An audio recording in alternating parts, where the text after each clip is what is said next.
Mesdames et messieurs, bonjour. Mon nom est Justin Weiss, je suis le directeur général du Forum de Paris sur la paix, dont nous venons de faire l'introduction avec la présidente Michèle Bachelet. Je suis très heureux de vous accueillir ici et je suis très heureux aussi de servir de modérateur ou de MC pour cette session consacrée à l'anniversaire des 10 ans de l'accord de Paris sur le climat, en tout cas son introduction. Nous avons la chance d'avoir avec nous venu du Brésil, André Correa do Lago, qui est le président de la COP30 et qui est accueilli aujourd'hui par les deux ministres, Madame Monique Barbu, ministre de la Transition écologique, de la biodiversité et des négociations internationales sur le climat et la nature, et Jean-Noël Barrot, ministre de l'Europe et des Affaires étrangères. Nous avons aussi la chance d'avoir, je dirais comme grand témoin, Laurence Ducana, la présidente de la Fondation européenne pour le climat, brésilienne France. Laurence a également accepté les fonctions de doyenne de la Paris School of Climate, qui est actuellement en cours de création à Sciences Po. Je laisse tout de suite la parole à Jean-Noël Barrot, ministre de l'Europe et des Affaires étrangères. Mesdames et messieurs les premiers ministres, les ministres, Madame la ministre, Monsieur le Président, il y a 10 ans, le 12 décembre 2015, l'accord de Paris sur le climat était adopté. Ces 29 articles, négociés par 196 parties, constituent une prouesse diplomatique et je veux rendre hommage à toutes celles et ceux qui l'ont rendu possible, chefs d'État et de gouvernement, diplomates, négociateurs, parlementaires, militants, citoyens, au premier rang desquels mon prédécesseur, le Premier ministre Laurent Fabius. L'accord de Paris est le premier accord environnemental à vocation universelle qui fait explicitement référence au respect des droits de l'homme. Il ne concerne pas seulement le climat, mais aussi la sécurité alimentaire et l'immigration. Au fond, il renvoie à une méthode au cœur de l'esprit de ce forum de Paris sur la paix, le multilatéralisme au service de la paix. Le 12 décembre 2015, l'humanité a montré qu'elle était capable de s'entendre, capable de prendre en compte l'urgence écologique et les avertissements des scientifiques, capable de s'asseoir à la même table, quelles que soient les querelles et les différends, capable de débattre, de négocier avec méthode et de trouver un accord, capable d'agir pour que la planète reste vivable pour nous, pour nos enfants après nous, car ce qui se joue derrière le dérèglement climatique dépasse évidemment notre propre condition. Avant la signature de l'accord de Paris, les scientifiques prévoyaient une hausse des températures de 4 degrés d'ici à 2100. Depuis, la prévision a été ramenée à 2,8 degrés. Certes, ce n'est pas l'objectif initial, mais les efforts obtenus grâce à l'accord de Paris ont permis une nette inflexion. Et cette inflexion est la preuve que l'action collective est toujours porteuse d'espoir. L'accord de Paris repose sur 3 piliers essentiels.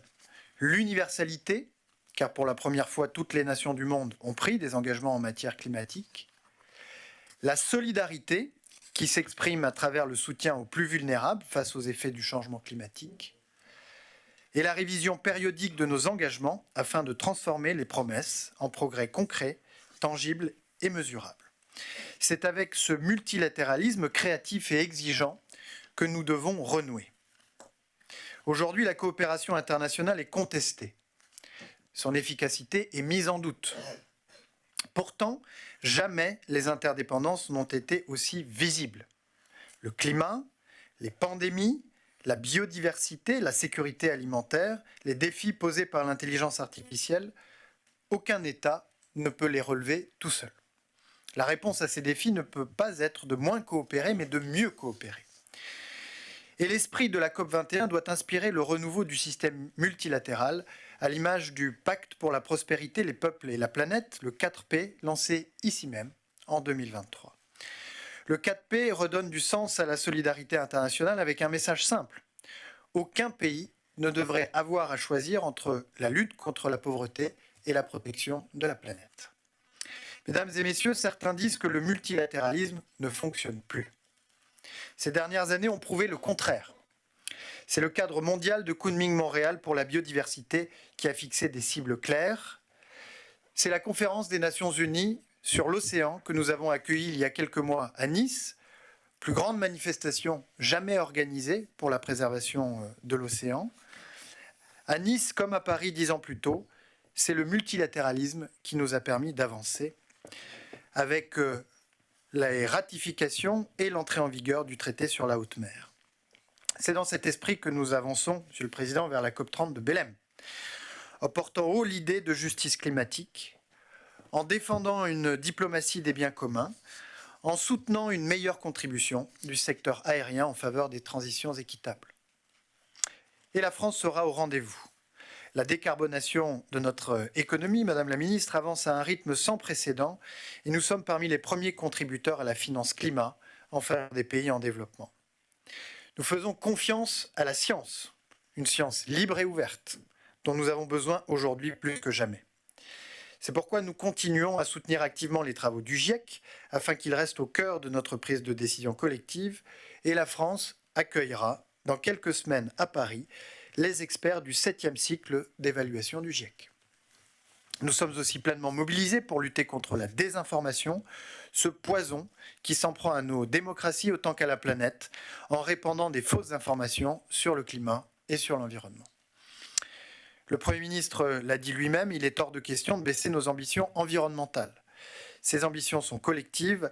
Voilà pourquoi le ministère de l'Europe et des Affaires étrangères est à la tâche sur le terrain pour faire vivre en acte le multilatéralisme.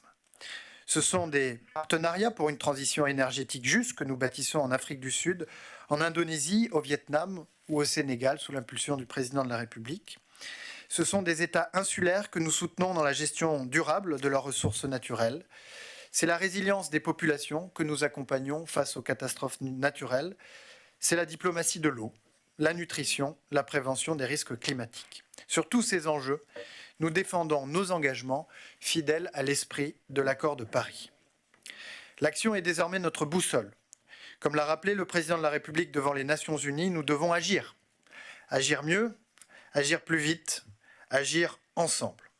Nous avons encore le choix d'accélérer, de sortir des énergies fossiles, de tripler les capacités d'énergie renouvelable, de mettre fin à la déforestation, de transformer nos modèles économiques, d'investir dans la science, l'innovation et la solidarité. Le choix de faire de l'action climatique non pas un motif de division, mais un levier de paix et de stabilité. En 2015, nous avons prouvé que la diplomatie pouvait porter l'espoir. En 2025, nous devons prouver qu'elle tient ses promesses.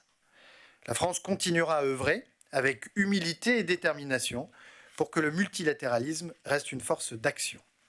Et ici à Paris, 10 ans après l'accord historique sur le climat, nous réaffirmons notre attachement au multilatéralisme, au droit et à la coopération dans l'action, pour construire ensemble un monde plus juste, solidaire et durable. Je vous remercie.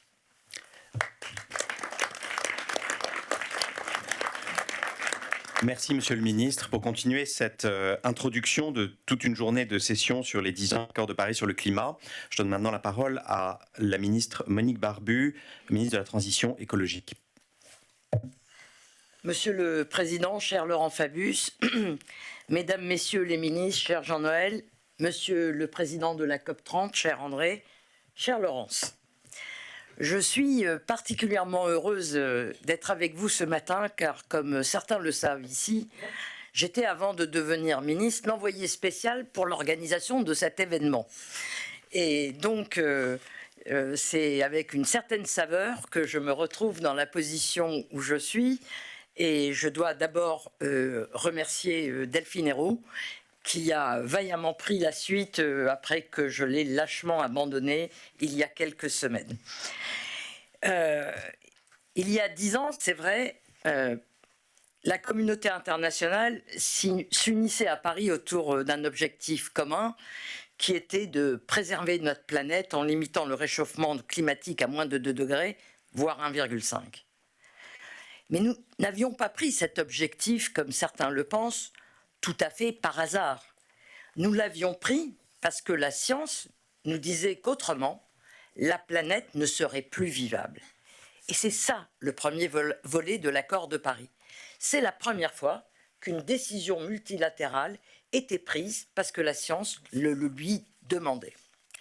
Le deuxième volet, ce sont les contributions nationales, ce que nous appelons dans notre jargon les CDN, que les partis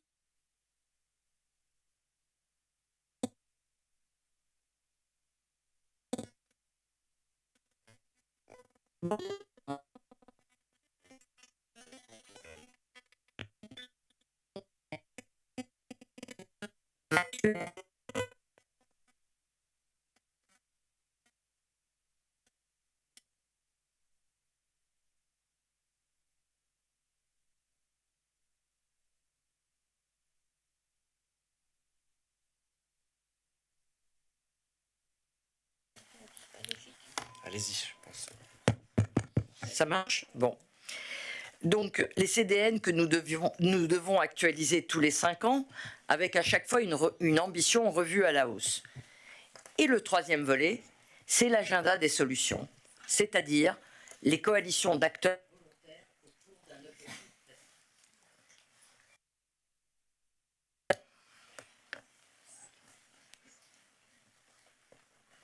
Désolé. Mais il ne marche pas non plus. Ah, si. 10 ans plus tard, alors que la fenêtre pour atteindre ce 1,5 degré se referme, nous nous retrouvons ici pour raviver cet esprit de l'accord de Paris, célébrer ses acquis, tout ce qu'il a rendu possible et surtout accélérer l'action. Comme le disait Jean-Noël Barrot, souvenons-nous, en 2015, on se dirigeait tout droit vers plus 4, plus 5 degrés. Et cet accord de Paris a changé la donne. Il a permis d'enrayer cette trajectoire, de redonner à la communauté internationale une capacité d'agir et une boussole commune. La conséquence visible immédiate, c'est la transformation structurelle de nos économies. L'accord de Paris a démontré la rentabilité des transitions écologiques et énergétiques, le potentiel de croissance économique et de création d'emplois de qualité. Il a inspiré des politiques, suscité des innovations, mobilisé des entreprises, des territoires, la société civile autour d'un même horizon. L'horizon d'un monde neutre en carbone, plus résilient et plus juste. La transition est à présent une réalité qui se déploie dans le monde entier. Mais il n'aura échappé à personne que nous devons aller plus vite. Aujourd'hui, le cap est clair, accélérer, suivre ce que nous dit la science et poursuivre sans détour la sortie des énergies fossiles.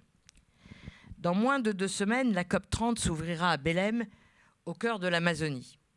C'est l'occasion de redonner souffle à notre ambition collective et d'accélérer cette transformation mondiale indispensable pour protéger les populations et les écosystèmes les plus vulnérables. Avec nos partenaires européens, nous y porterons une nouvelle contribution nationale qui se veut à la fois exigeante, ancrée dans la science et fidèle à la trajectoire de 1,5 degré. Dubaï et la COP28 ont constitué un succès évident, mais il n'a de valeur que si nous le traduisons en actions tangibles avec des politiques publiques concrètes et des calendriers de mise en œuvre réalistes mais exigeants. C'est pourquoi aujourd'hui, 3 grandes priorités ont été identifiées pour axer nos échanges. 3 leviers essentiels pour maintenir la promesse de Paris vivante. La réduction des émissions de méthane, tout d'abord. Nous en avons très peu parlé jusqu'à aujourd'hui, alors que ce gaz est responsable d'environ 30% des émissions actuelles. Et du fait de sa courte durée de vie, nous avons les moyens d'agir vite et à coût réduit. Deuxièmement, la transition hors du charbon, qui reste la source d'énergie la plus émissive. Nous devons notamment accompagner les grands pays émergents à aller vers d'autres énergies, en particulier au travers de ce que nous avons appelé les partenariats de transition juste. Enfin, les solutions fondées sur la nature. Cela va sembler évident, mais sans nature, il n'y a pas de stratégie climatique. Restaurer la nature, c'est faire en sorte que la planète reste habitable et vivable. Restaurer des terres dégradées, protéger les forêts, les océans, c'est préserver la vie. Limiter nos émissions de gaz à effet de serre, d'un côté, préserver la biodiversité de l'autre, sont des actions qui vont de pair. Je ne les conçois pas l'une sans l'autre, puisque tout l'enjeu est de protéger nos puits de carbone naturels que sont l'océan, les sols, les forêts, les écosystèmes. C'est le sens de l'action que mène la France depuis 10 ans, à travers un multilatéralisme concret et une diplomatie de projets et de coalitions qui se sont concrétisés à plusieurs reprises lors des One Forest Summit, du One Water Summit et en juin dernier avec l'UNOC. Mesdames et messieurs, ces 10 dernières années ont été celles d'un réveil climatique. À présent, nous entrons dans une phase décisive. Les 10 prochaines années doivent nous permettre de réduire drastiquement nos émissions, y compris celles de méthane, d'accélérer la sortie mondiale du charbon et de bâtir une société résiliente et solidaire. Ce combat n'appartient pas à un seul gouvernement, ni à une seule génération.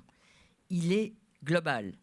10 ans après Paris, je veux rappeler, après Jean-Noël Barrot, que l'action climatique est indissociable de la paix, de la justice, du développement à l'échelle mondiale. Je vous souhaite donc à tous et à toutes, j'aurais dû dire le contraire, des échanges riches et engagés tout au long de cette journée, et je souhaite qu'ensemble, nous fassions de la transition écologique non pas une contrainte, mais un projet collectif d'avenir qui est porteur de croissance. Je vous remercie.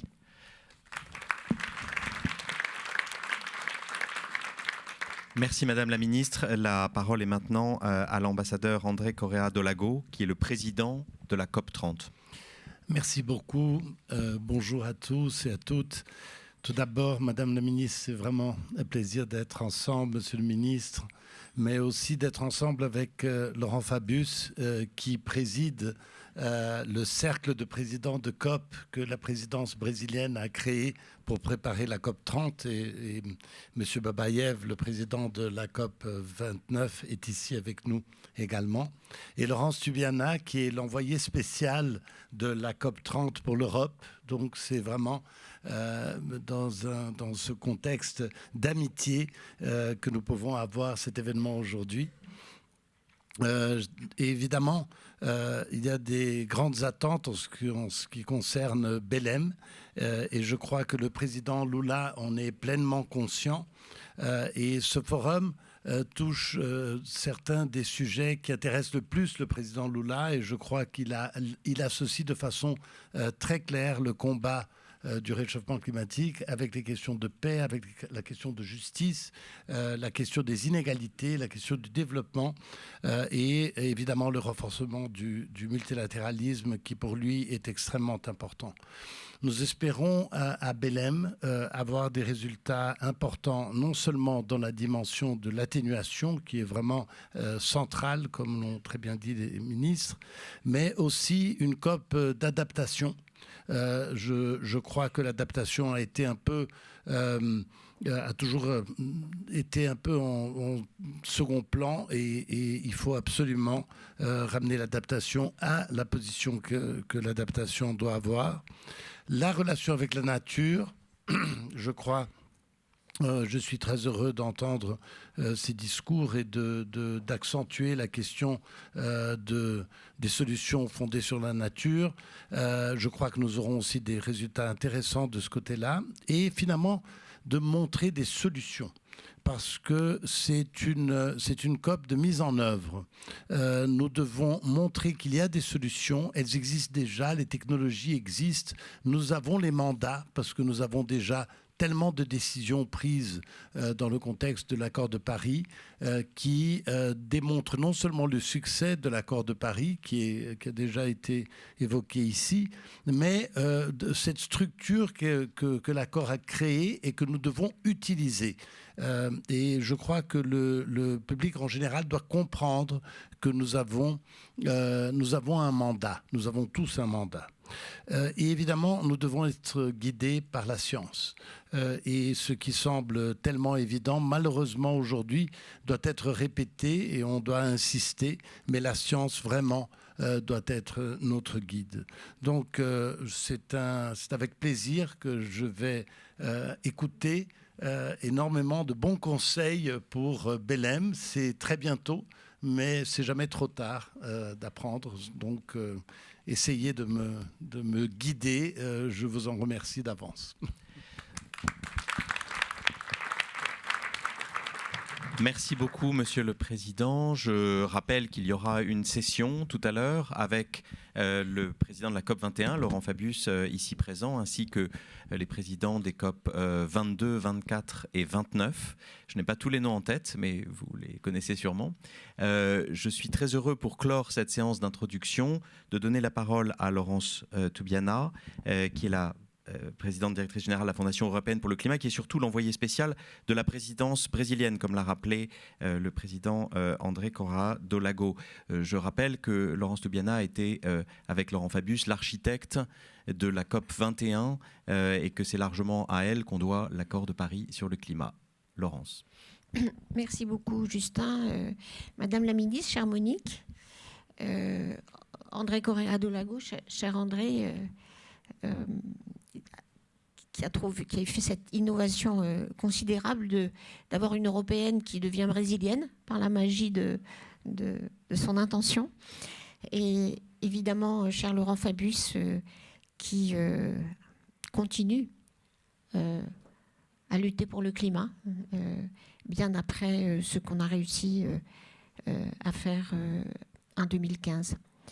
Je suis très heureuse, évidemment, de discuter de cet anniversaire ici, au Forum pour la paix, parce que c'est une question de paix, évidemment, et de paix, de démocratie, de justice, comme la ministre vient de le dire.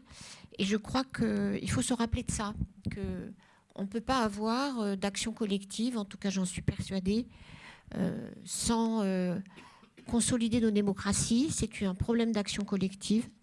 Et sans se battre pour que la paix règne. Et on l'a vu depuis l'invasion de l'Ukraine, si c'est plus difficile aujourd'hui de faire des progrès sur le climat, c'est dans ce contexte de guerre et ce contexte de conflit géopolitique et où le pouvoir parle plus que la raison. Comme cela a été dit, et donc je peux être brève, le niveau de réchauffement projeté d'ici 2100 a baissé grâce à l'accord de Paris. Bien sûr, on n'y est pas, mais quand même, on s'orientait, je me souviens du rapport de la Banque mondiale à l'époque, on s'orientait vers un monde à 4 degrés, c'est-à-dire un monde complètement invivable. C'est aussi une fierté diplomatique française, avec une innovation formidable. Je vois Manuel Pulgar-Vidal en face de moi. On a fait quelque chose de complètement original, après tout... et le Brésil le fait aussi avec le Cercle des présidents, de se dire que c'était une équipe péruvienne et française qui allait emmener les autres. Pour plein de raisons qui sont évidentes, l'association d'un pays en développement avec un pays des vieilles puissances industrielles. Et je dois dire que jusqu'à la dernière minute, votre équipe, Manuel, ton équipe a été avec nous dans les salles en train de travailler sur le texte final et en train d'assister l'équipe française. Et j'ai trouvé que ça, c'était formidable. Et ça a convaincu de l'honnêteté de la présidence française. Et vous avez été notre garant moral, si je puis dire, puisque, vieille puissance industrielle, il pouvait y avoir des doutes sur la capacité de la France à aller au-delà de ses intérêts. Et donc, ces innovations en matière de diplomatie, je crois qu'elles sont très importantes. Et par ailleurs, grâce d'ailleurs à l'autorité du président de la COP 21, une mobilisation extraordinaire des ambassadeurs français dans tout le monde. Ça a été une diplomatie à 360 degrés où chaque ambassadeur a réuni dans les ambassades tous les acteurs qui comptent pour le climat, les parlementaires, les ONG, les journalistes, les industriels, les autorités locales. Et donc, résultat, l'investissement mondial dans les énergies propres a plus que doublé depuis 2015. C'est maintenant 2 trilliards de dollars par an contre un peu plus de 1000 en 2015. C'est aussi la chute du coût incroyable du solaire, de l'éolien, des batteries. Les batteries, c'est fantastique. En moins de 10 ans, 90% de coûts en moins. Et en même temps, dans un contexte où on voit que le multilatéralisme peut façonner l'économie mondiale, ce qui paraît évidemment... donc la diplomatie, elle a une importance comme signal économique. Et les politiques, les cadres d'investissement et les attentes générées par l'accord de Paris ont finalement convaincu la majorité des pays du monde qu'il n'y avait pas d'autre chemin vers la croissance économique, vers le développement, que celui de la décarbonation de l'économie, en même temps que la résilience par rapport au changement climatique. Alors, c'est vrai que je suis attentive à ce que la contribution de l'Europe sera. On aura, j'espère, des bonnes nouvelles le 4 novembre. En tout cas, c'est ce que la ministre vient de me dire, et que l'Europe sera à la hauteur de ses ambitions et de sa responsabilité. Et du coup, on l'a vu d'ailleurs, on a des hauts et des bas dans la négociation climatique. J'ai assisté depuis 30 ans maintenant, donc je suis une espèce de vétéran, de grand-mère.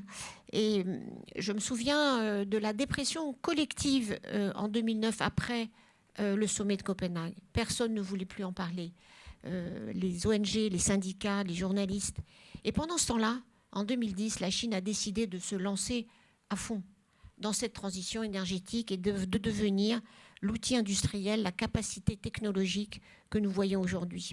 Et du coup, on a besoin de ce leadership européen aussi, géopolitique, parce que c'est un effet d'entraînement puissant. On en a besoin parce que, et je voudrais le rappeler à ces moments où on parle toujours de recul, de backlash, de doute des citoyens vis-à-vis de l'action climatique, voire de percevoir cette action climatique comme injuste.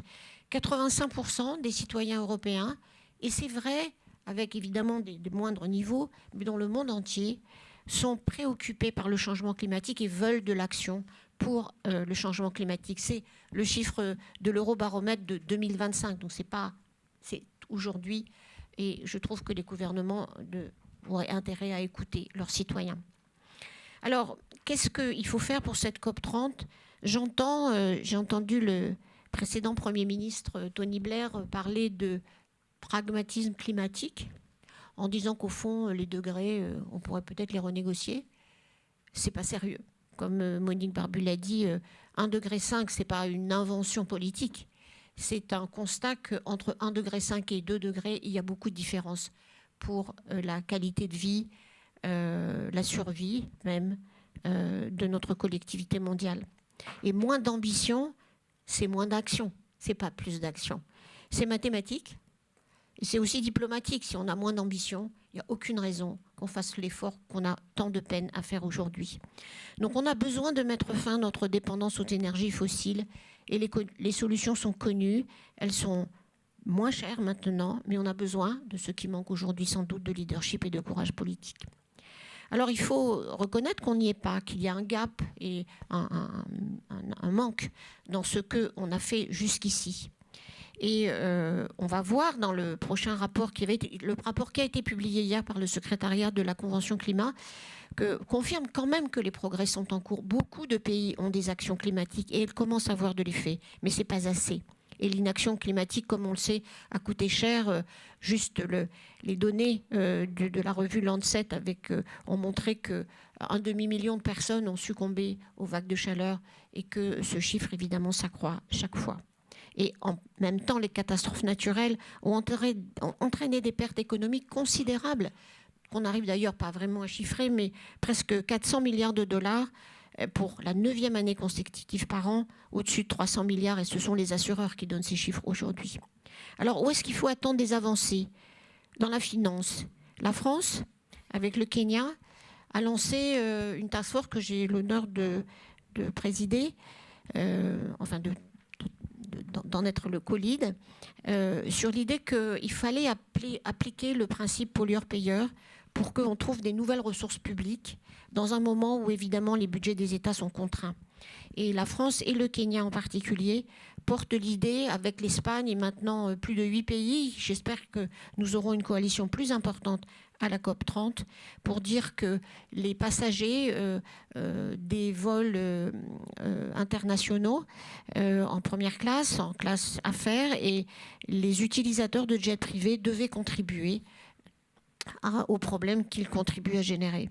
Il y a évidemment l'idée du méthane dont Monique Barbu a parlé longuement, l'idée d'un club d'acheteurs, c'est-à-dire de généraliser au fond la régulation européenne, de demander à ceux qui livrent du pétrole et du gaz d'être sérieux. Je crois que c'est une avancée. Je pense que le méthane doit être un résultat de la COP30 et que c'est possible aujourd'hui. Ensuite, les forêts.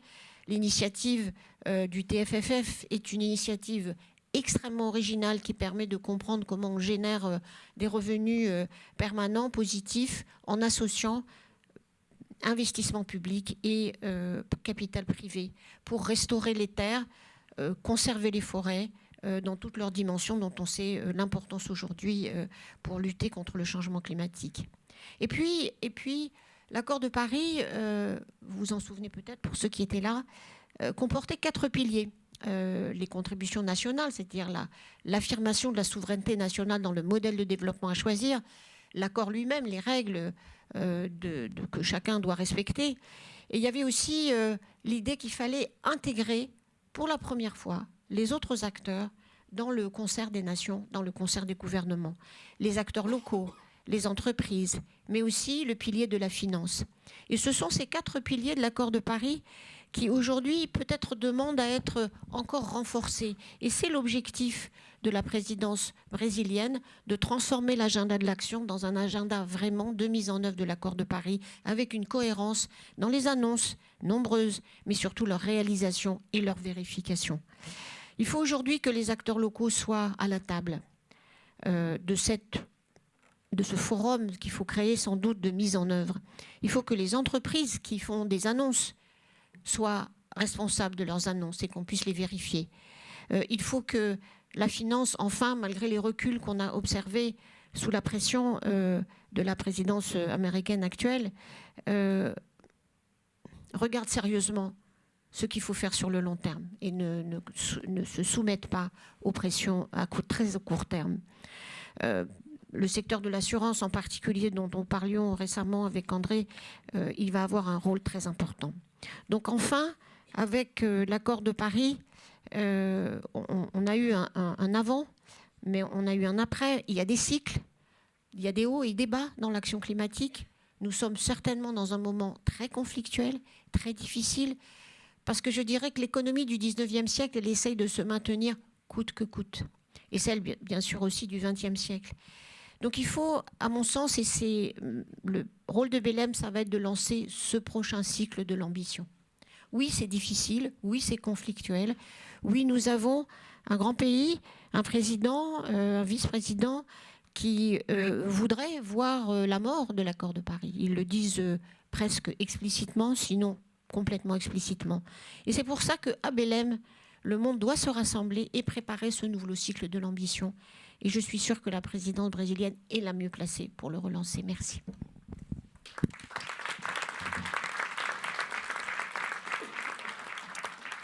Merci beaucoup Laurence. Ce propos clôt la phase d'introduction et nous allons maintenant passer à la table ronde sur le méthane. Merci beaucoup à tous.